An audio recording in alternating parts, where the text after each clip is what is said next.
এ কি কালু দাদা, তুমি এত সকাল সকাল আমার বাড়িতে? হ্যাঁ রে টুনি, তোর জন্য আমি একটা মাছ নিয়ে এসেছি।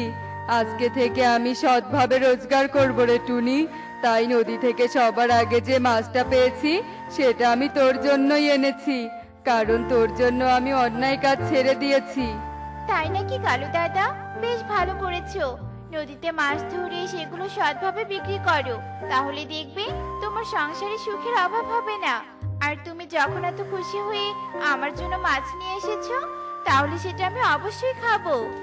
এরপর কালো রঙিন মাছটা টুনিকে দিয়ে যায়। আর টুনি সেই মাছটা রান্না করে তার মেয়ের সাথে মজা করে খেয়ে নেয়। আর মাছ খাওয়ার সাথে সাথে টুনির ঘরটা অদৃশ্য হয়ে যায়।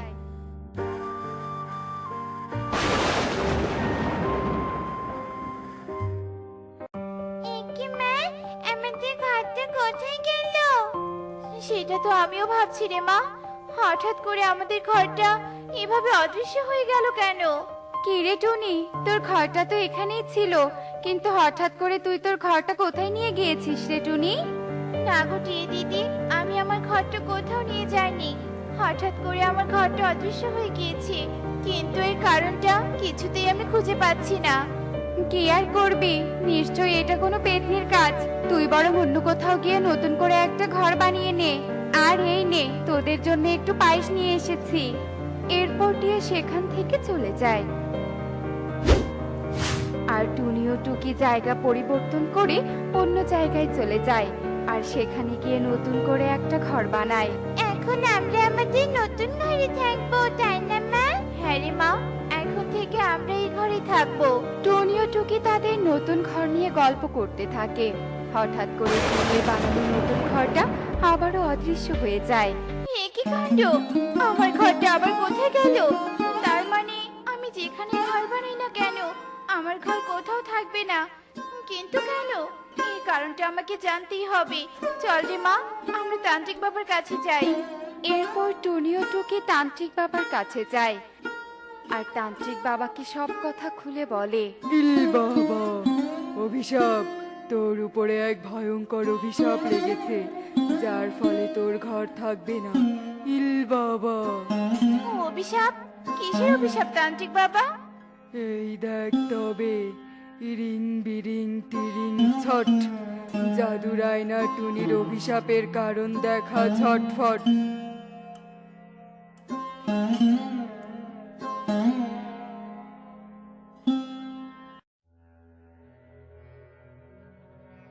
কত টাকা হলো কবুতর দাদা? তোর 450 টাকা হয়েছে রে তোতা। এ কি, আমার টাকা কোথায় গেল? বাড়ি থেকে আমি পুরো 1000 টাকা নিয়ে এসেছিলাম, আমার আর 500 টাকা কোথায় গেল? এসেছিলাম তো পকেট মেরে টাকা চুরি করতে, কিন্তু তার আগে যখন টাকাটা পেয়ে গেছি, তাহলে আর দেরি কেন, এক্ষুনি কেটে পড়ি। কোথায় যাচ্ছ কালু দাদা? তোতা দাদা টাকাটা ফেরত না দিয়ে পালিয়ে যাচ্ছ কেন? এসব তুই কি বলছিস রে টনি? আমার টাকা কালু দাদার কাছে যাবে কি করে? একটু আগে তোমার টাকাটা মাটিতে পড়ে গিয়েছিল তোতা দাদা, আর তখনই কালু দাদা তোমার টাকাটা কুড়িয়ে নিয়ে এখন পালিয়ে যাচ্ছে। এই তো বজ্জাত পকেট মারকে পেয়েছি। একটু আগে তোকে আমার দোকানের সামনে দেখেছিলাম, আর আমি একটু দোকান থেকে সরে যেতে না যেতেই আমার সব টাকা চুরি করে পালিয়েছিস, তাই না? তার মানে কালু দাদা অসৎ পথে অন্যের টাকা চুরি করে সংসার চালায়? হ্যাঁ, মার মার, এ চোরকে সবাই মার। মেরো না, তোমরা আমাকে মেরো না, আমি আর কখনো চুরি করব না। না তোতা দাদা, কেউ নিজের ভুল বুঝতে পেরে ভালো হতে চাইলে তাকে একটা সুযোগ দেওয়া উচিত। তাই তোমরা কালু দাদাকে ছেড়ে দাও। শোনো কালু দাদা, এভাবে অসৎ পথে রোজগার করলে তুমি ক্ষতি ছাড়া লাভ করতে পারবে না। তাই সৎ পথে রোজগার করো, এতে তুমি সুখী হতে পারবে। আরে বাবা, মাছটা তো অনেক সুন্দর দেখতে। এই মাছের পেটে অনেকগুলো ডিমও আছে। ডিমওয়ালা মাছ খেতে আমার অনেক ভালো লাগে। যাই, মাছটা নিয়ে বাড়িতে যাই। ছেড়ে দাও, দয়া করে আমাকে ছেড়ে দাও। আমি যে এক গর্ভবতী মাছ, আমাকে তুমি খেও না। না, তোকে আমি খাবো। তোর ডিম দিয়ে যে আমার ভাত খেতে খুব ভালো লাগবে। আমি বুঝতে পেরেছি তুমি আমাকে খাবে, তবে আমি অভিশাপ দিচ্ছি, আমাকে কাটার পর যে আমাকে খাবে তার কখনো ঘর থাকবে না। সে যতবারই ঘর বানাবে ততবারই সে ঘর অদৃশ্য হয়ে যাবে। মাছটা তো অভিশাপ দিয়েছে, এই মাছ আমি খাবো না। তবে এই মাছটা আমি টুনিকে খাওয়াবো। বজ্জার টুনি, তোর জন্য আমি তোতার হাতে ধরা পড়ে গিয়েছিলাম। সবার অনেক কথাও শুনেছি, তোকে আমি ছাড়বো না টুনি। সব বুঝতে পেরেছি তান্ত্রিক বাবা, কিন্তু আমি এই অভিশাপ থেকে মুক্তি পাবো কিভাবে? ইল বাবা, এর থেকে মুক্তি পাওয়ার একটাই পথ আছে, আর সেটা হচ্ছে এই ফল। এই ফল তোকে কালুকে খাওয়াতে হবে, তাহলে কালুর শরীরে অনেক দুর্গন্ধযুক্ত ঘা তৈরি হবে। সেই ঘায়ের চিকিৎসা কেউ করাতে পারবে না। আর এই যে আমার মন্ত্রভূত পড়া পানি তোর শরীরে ছিটিয়ে দিলেই অভিশাপ কেটে যাবে, আর তোর অভিশাপ কেটে গিয়ে কালুর শরীরে লাগবে, আর কালু অভিশাপ নিয়ে চিরজীবন শাস্তি পেতে থাকবে। এরপর তান্ত্রিক মন্ত্রভুক্ত পানি ছিটিয়ে টুনিকে অভিশাপ মুক্ত করে, আর টুনি তান্ত্রিকের থেকে সেই ফল নিয়ে কালুর বাড়িতে চলে যায়।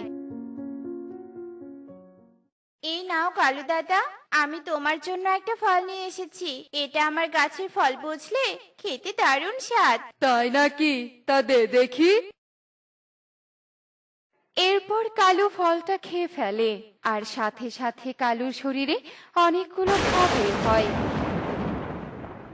হে কি, হে আমার কি হয়ে গেল? আমার শরীরে এত বড় বড় ঘা হলো কেন? ইস, কি বাজে গন্ধ বের হচ্ছে এই ঘা থেকে। এই টুনি, এই তুই আমাকে কি খাইয়েছিস? আমার এমন অবস্থা হলো কেন? টুনি কালুকে সব কথা খুলে বলে। একে তো চুরি করে অন্যায় করেছিলে, যার জন্য সবাই তোমাকে মারতে এসেছিল। আমি তোমাকে ভালো হওয়ার সুযোগ করে দিয়েছিলাম, আর তুমি কিনা আমার উপর প্রতিশোধ নেওয়ার জন্য জেনে শুনে আমাকে অভিশাপে ফেলে দিয়েছিলে। শোনো কালু দাদা, সত্য কখনো চাপা থাকে না, আর বারবার অন্যায়ের ক্ষমা হয় না। তাই এবার তুমি চিরদিনের শাস্তি ভোগ করতে থাকো। এই পাপের শাস্তি থেকে তুমি কোনোদিনও মুক্তি পাবে না। এরপর টুনি সেখান থেকে চলে যায়, আর আবারও ঘর বানিয়ে নতুন ভাবে দিন শুরু করে।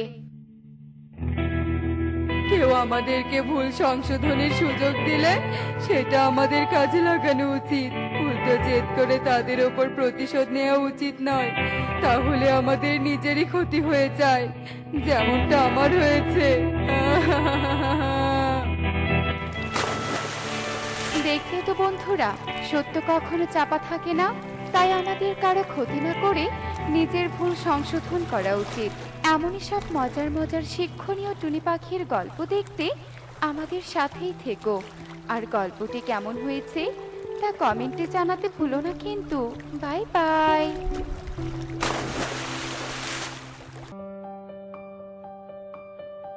আজ সারাদিন সবজি বাগানে শাড়ি ছেটাবো, দরকার পড়লে আজ খাওয়া দাওয়া সব বাদ দিব, তবুও জমির পরিচর্যাতে এক চুল ছাড় দিব না।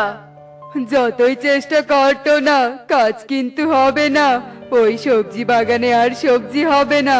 তোর সাথে সবজি রোপণ করেছিলাম, অথচ আমি সবজি বিক্রি করে কত টাকা রোজগার করলাম, আর তোর সবজি বাগানে এখনো সবজি ধরছে না। আ আ আ আ আ। একদম অলক্ষণে কথা বলবি না কালু। আমার সবজি গাছে এতদিন সবজি ধরেনি তো কি হয়েছে? এখন আমি বেশি বেশি করে সবজি গাছের পরিচর্যা করব।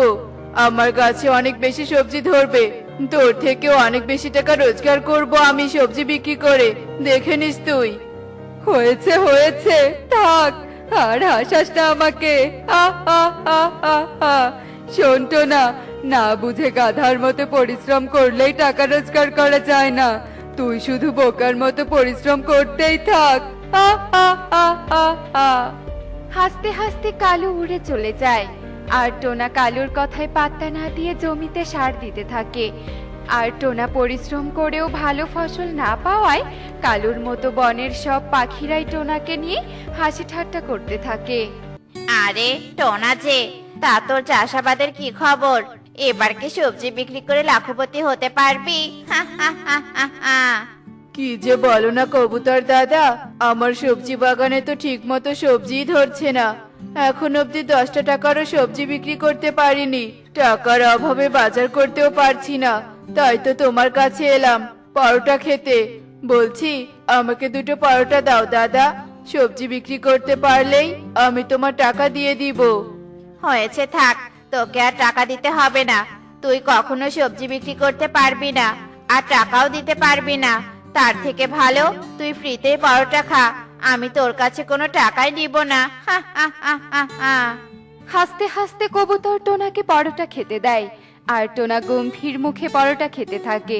এভাবেই সবার হাসি ঠাট্টা শুনে টোনার দিন কাটতে থাকে।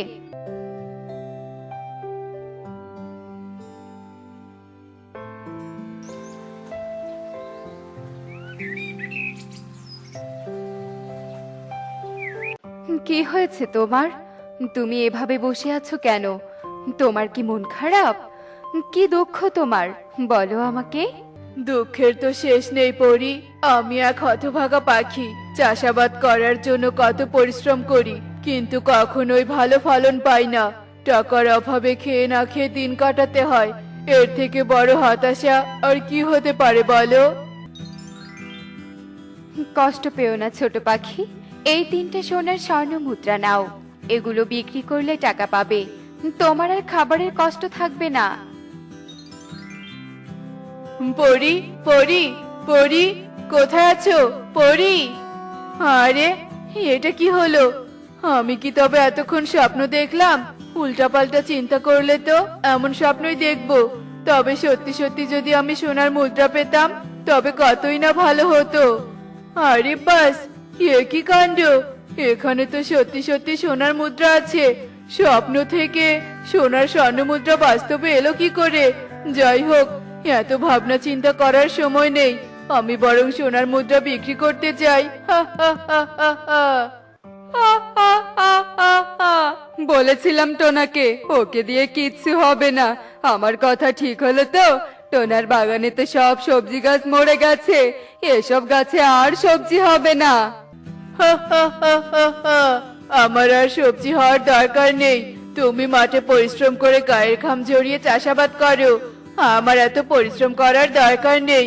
দরকার পড়লে তুমি আমার জমিতেও ফসল চাষ করো, কেমন? হ্যাঁ, বলিস কি? তুই কি না চাষাবাদের জন্য এত পরিশ্রম করতিস, আর তুই কি না আজ আমাকে স্বেচ্ছায় জমি দিতে চাইছিস? তোর কি মাথা খারাপ হলো নাকি? বুঝতে পারছি না তো কিছুই। তোমাকে অত কিছু বুঝতে হবে না। যাও, তুমি নিজের কাজ করো, আমাকে আমার কাজ করতে দাও। উফ, কেন যে সন্ধ্যা হচ্ছে না? আজ সন্ধ্যা হলে আমি ঘুমাবো। আর ঘুমালে যদি ওই পরীকে আবার দেখতে পাই, তবে তো আজ 3টা সোনার মুদ্রা নয়, 3 হাড়ি সোনার মুদ্রা চাইবো। হা হা হা হা হা। এসব কল্পনা করতে করতে টোনা পায়চারি করতে থাকে, আর জানালা দিয়ে বারবার বাহিরে তাকিয়ে সন্ধে হওয়ার অপেক্ষা করতে থাকে। আর সূর্য ডুবে একটু অন্ধকার হতেই টোনা ঘুমিয়ে পড়ে, আর পূর্বের মতো টোনার স্বপ্নে সেই পড়ে আসে। বাহ বাহ, আজ তো তোমাকে খুব হাসি খুশি লাগছে। একদিন সোনার স্বর্ণমুদ্রা পেয়ে কি তোমার অভাব দূর হয়েছে নাকি? না না, অভাব দূর হবে কি করে? মাত্র তো 3টা সোনার মুদ্রা দিয়েছো। তুমি বরং আমাকে 3 হাড়ি সোনার মুদ্রা দাও। বড্ড লোভী হয়েছো দেখছি। 3 হাড়ি সোনার মুদ্রা নয়, আমি তোমাকে একটা রঙিন ছানা দিচ্ছি। এই রঙিন ছানাই তোমার সোনার স্বর্ণমুদ্রার চাহিদা পূরণ করবে। ওরে বাবা রে বাবা, কি কিচিরমিচির করছে রে বাবা! এই ছানাই, এই ছানা কি আমার মাথাটা খাবে নাকি? কি কাণ্ড, কি কাণ্ড! আমি কি দেখছি এসব? রঙিন ছানা সোনার পটি করছে। টোনা রে টোনা, তোর তো কপাল খুলে গেল। সোনার পটি বিক্রি করলে তো আমার অভাব দূর হবে। হা হা হা হা হা। হাসতে হাসতে টোনা রঙিন ছানার পটিগুলো নিয়ে চলে যায়, আর ক্ষুধার জ্বালায় রঙিন ছানা কিচিরমিচির করতে থাকে। টোনার সেদিকে কোনো লক্ষ্যই ছিল না। বাবা গো বাবা, কি ক্ষুধাটা পেয়েছে! টোনা তো আমাকে কথা বলার সুযোগটাই দিল না।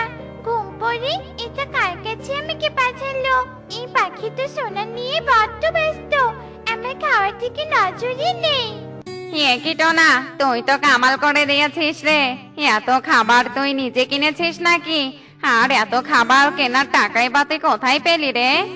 কোথায় পেয়েছি সেটা বড় কথা নয়, আসল কথা হলো এই সব খাবার আমি নিজের টাকায় কিনেছি। হা হা হা হা হা। তাই নাকি? তবে তো ভালোই। তা খাবার কেনার যেহেতু সামর্থ্য হয়েছে, এবার তবে বিয়েটা কর টোনা। তোর পছন্দের টুনির কিন্তু এখনো বিয়ে হয়নি। তুই বললে কিন্তু আমি ঘটকের কাজ করতে পারি। না না তোতা, আমি এক্ষুনি বিয়ে করছি না। আমি আগে কদিনের জন্য ভ্রমণে যাব। ভ্রমণ থেকে ফিরে এসে তবে বিয়ে করব। তবে তুই চাইলে টুনির বাসায় প্রস্তাব দিতে পারিস। হা হা হা হা হা। তোতার সাথে গল্পগুজব করে টোনা খাবার নিয়ে চলে যায়। আর চোখের সামনে অনেক খাবার পেয়ে রঙিন ছানা গপ গপ করে খাবার খেতে থাকে। আরে রঙিন ছানা, তুই আবার খাবারও খেতে পারিস? কেমন করে খাচ্ছিস? মনে হয় সব খাবার খেয়ে ফেলবি। খাবার না খেলে আবার সোনার পট্টি দিব কি করে? খাবার খাচ্ছি, খেতে দাও। বড্ড খুঁজে পেয়েছে যে আমার। কি ব্যাপার রঙিন ছানা, তুই তো দেখছি কথাও বলছিস। বলি, খাবার খা, কথা বল, কোনো অসুবিধা নেই। শুধু বেশি বেশি সোনার পটি দে। টোনার ইচ্ছে পূরণ করতে রঙিন ছানা পটি করতে থাকে। আর রঙিন ছানার সোনার পটি বিক্রি করা টাকায় টোনা ভ্রমণে যায়। আর রঙিন ছানাকে ঘরবন্দি করে রাখে। দিনের পর দিন কেটে যায়।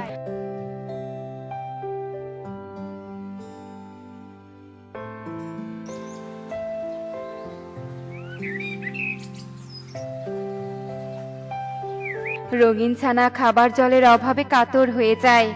ঘুম পড়ি আমাকে এভাবে কষ্ট দিয়ে মারার জন্য এই বদমাইশ পাখির ঘরে আমাকে পাঠিয়েছে। সেই টোনা তো আমার সোনার পাটি নিয়ে ব্যস্ত। সে তো আমার যত্ন আত্মীয় করে না। এবার তো আমার প্রাণ যায় যে অবস্থা।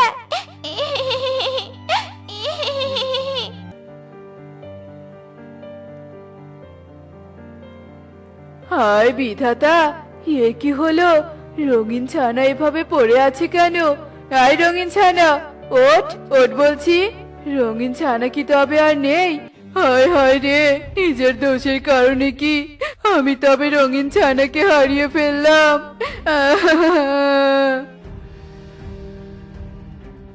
বড্ড অবিচার করে ফেলেছিস তুই আমার রঙিন ছানার সাথে।